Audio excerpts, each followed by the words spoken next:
নমস্কাৰ, এই মুহূৰ্তত আহি পৰিছে অসমবাসী ৰাইজখনে কেৱল বিগ ব্ৰেকিং নিউজ। ভিডিঅ'টো সম্পূৰ্ণকৈ চাওক, নহ'লে বিপদত পৰিব। ৰাজ্যত বৃদ্ধি পাব যাত্ৰীবাহী বাছৰ ভাড়া। 1 জুলাই তাৰিখৰ পৰা 70% বৃদ্ধি পাব বাছৰ ভাড়া। নিম্নতম 20 টকা বাছৰ ভাড়া নিৰ্ধাৰণ কৰিব এতিয়াৰে পৰা বুলি ঘোষণা কৰিছে। লগতে সদৌ অসম মটৰ পৰিবহণ সন্থাৰ এই ডাঙৰ সিদ্ধান্ত।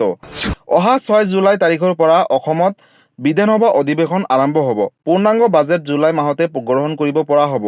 2 বা 3 আগষ্টৰ পৰাই ৰাজ্যৰ হিতাধিকাৰীসকলে পাব নিয়মিত অৰুণোদয় আঁচনি ধন। নিযুত মইনা আঁচনি, বাবু আঁচনি, জীৱন প্ৰেৰণা আগষ্টৰ পৰাই আৰম্ভ হ'ব বুলি মুখ্যমন্ত্ৰী ডক্টৰ হিমন্ত বিশ্ব শৰ্মাই ফেচবুক যোগে ঘোষণা কৰিছে।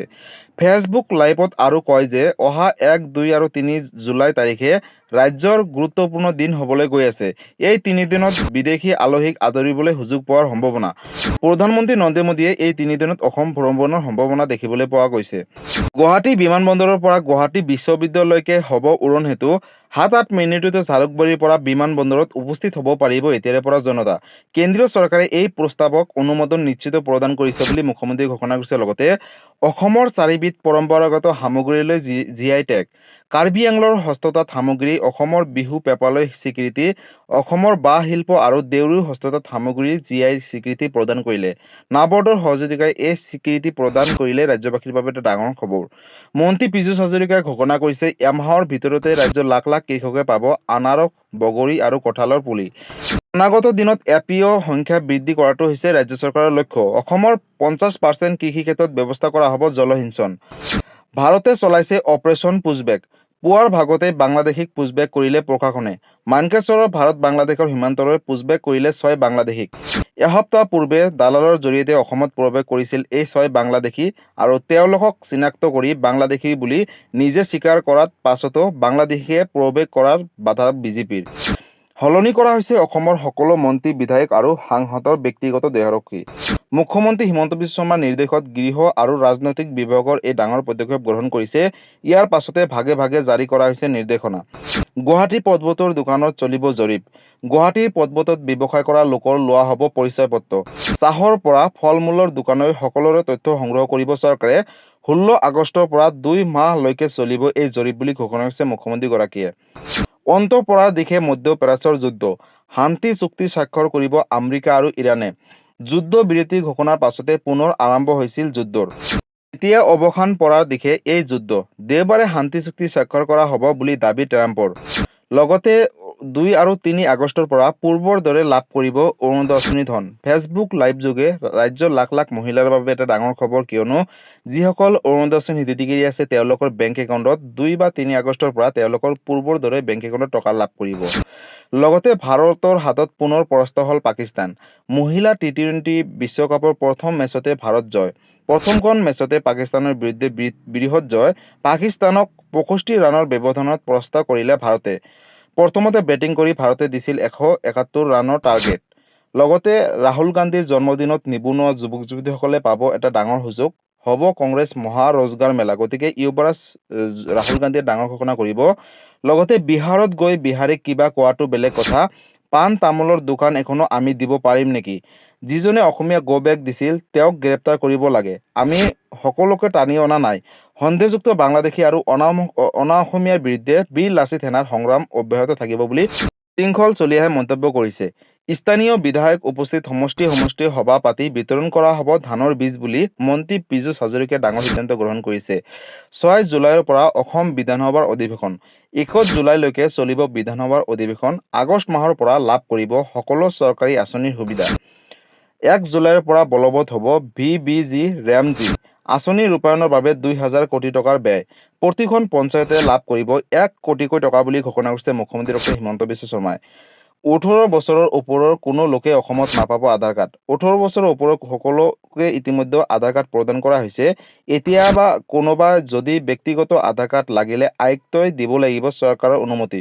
2027 চনৰ মাৰ্চলৈকে SC ST চাহ জনগোষ্ঠীৰ লোকসকলে বাদ পৰা থাকিলে তেওঁলোকক দিব আধাৰ কাৰ্ড।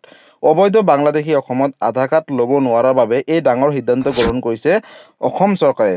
লগতে মুখ্যমন্ত্ৰী ডক্টৰ হিমন্ত বিশ্ব শৰ্মাই আধাৰ কাৰ্ডক লৈ এটা ডাঙৰ ঘোষণা কৰিছে যে 18 বছৰৰ যিসকল তলত আছে তেওঁলোকে অতি সহজতে আধাৰ কাৰ্ড লাভ কৰিব ৰাজ্যত।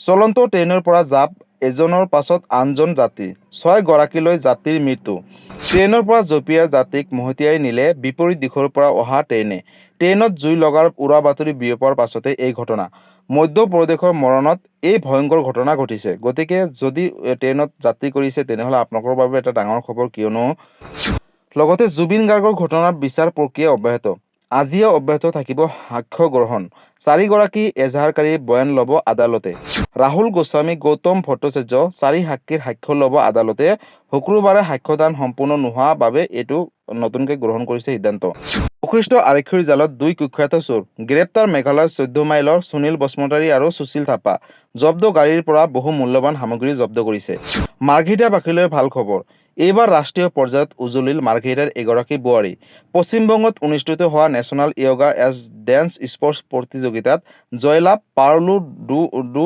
শইকীয়া দুৱৰীৰ ফ্ৰান্সত প্ৰধানমন্ত্ৰী মোদী আৰু ৰাষ্ট্ৰপতি মেক্ৰন নিজ ভ্ৰমণকালত ৰাষ্ট্ৰপতি ইমানুৱেল মেক্ৰনক সাক্ষাৎ প্ৰধানমন্ত্ৰী মোদীৰ যুটীয়াভাৱে উদ্বোধন কৰিলে ভাৰত ইনভেষ্টমেণ্ট 2026 1 ছেপ্টেম্বৰ তাৰিখৰ পৰা বৃদ্ধি পাব পৰ্যটকৰ বাহনৰ ভাড়া বাছৰ সমানে পৰ্যটকৰ বাহনৰ ভাড়া বৃদ্ধি হ'ব বুলি ঘোষণা কৰিছে অসম পৰ্যটক পৰিবহণ সন্থাৰ এই সিদ্ধান্ত বন্ধুৱে হল কাল বৰপেটাৰ গায়নহাটীত বন্ধুৰ হাততে নৃশংসভাৱে হত্যাৰ বলি হল বন্ধু বিপুল গায়ন নামৰ যুৱকক হত্যাৰ অভিযোগ ভাৰ্গিছ ওৰফে দীপ নামৰ যুৱকক ইতিমধ্যে গ্ৰেপ্তাৰ কৰিছে অসম আৰক্ষীয়ে গুৱাহাটী মহানগৰবাসীলৈ ভূমিস্খলনৰ এলাৰ্ট জাৰি কামৰূপ মেট্ৰৰ ভূমিস্খলনৰ প্ৰণৱ 364টা অঞ্চল চিনাক্ত নৱগ্ৰহ পাহাৰ আৰু দাঁতি কাষৰীয়া অঞ্চলটোক জাৰি কৰিছে এলাৰ্ট ভয়ংকৰ বিমান দুৰ্ঘটনাত জ্বলি চাখাৰ যাত্ৰীবাহী বিমান আমেৰিকাৰ মিছৌৰীত দুৰ্ঘটনাত 12 জনৰ মৃত্যু পাইলট সহ স্কাই ডাইভিং কৰিবলৈ অহা 11 জনৰ মৃত্যু বিমানখন পেচিফিক এয়াৰ এক্সএল 750 বন্ধ নহয় আঁচনি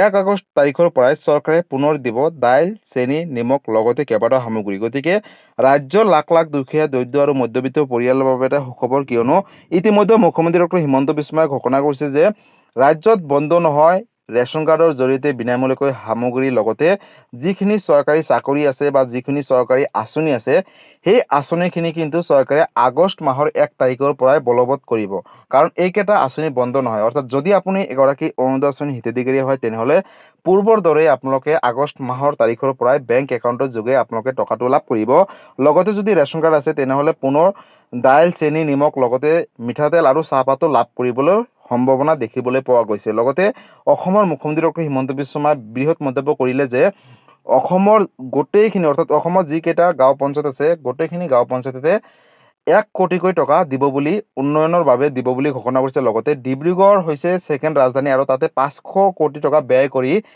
ডিব্ৰুগড় টাউনটো অৰ্থাৎ ডিব্ৰুগড় অঞ্চলটো উন্নত কৰিবলৈ ইতিমধ্যে আহ্বান জনাইছে মুখ্যমন্ত্ৰী ডক্টৰ হিমন্ত বিশ্ব শৰ্মা গতিকে ৰাজ্যৰ লাখ লাখ পৰিয়ালৰ বাবে এটা ডাঙৰ খবৰ আৰু এই ধৰণৰ খবৰ চাবলৈ আপোনালোকে এই চেনেলৰ লগত জড়িত হৈ থাকিব লগতে এই ভিডিঅ'টো সকলো ৰাজ্যবাসীৰ মাজলৈ শ্বেয়াৰ কৰি দিব যাতে এই ভিডিঅ'টো চাই সকলোৱে এই আপডেটখিনি কথা জানিব পাৰে গতিকে বন্ধুসকল আজি আছিলে এইটো এটা ইনফৰমেটিভ ভিডিঅ' আৰু গুৰুত্বপূৰ্ণ খবৰ ভিডিঅ'টো চাই কেনেকুৱা পালে যদি ভাল পালে চেনেলটো নতুনকৈ আহিছে চেনেলটো ছাবস্ক্ৰাইব কৰিব লাইক কৰিব কিবা সুধিবলগীয়া বা জানিবলগীয়া আছে আপোনালোকে মোক কমেণ্ট কৰি জনাব মই নিশ্চয় ৰিপ্লাই দিবলৈ চেষ্টা কৰিম লগতে এই ভিডিঅ'টো ৰাজ্যৰ সকলো দুখীয়া দৰিদ্ৰ মধ্যবিত্ত পৰিয়াল তথা সকলো ৰাজ্যবাসীৰ মাজলৈ শ্বেয়াৰ কৰি দিব ধন্যবাদ জয় আই অসম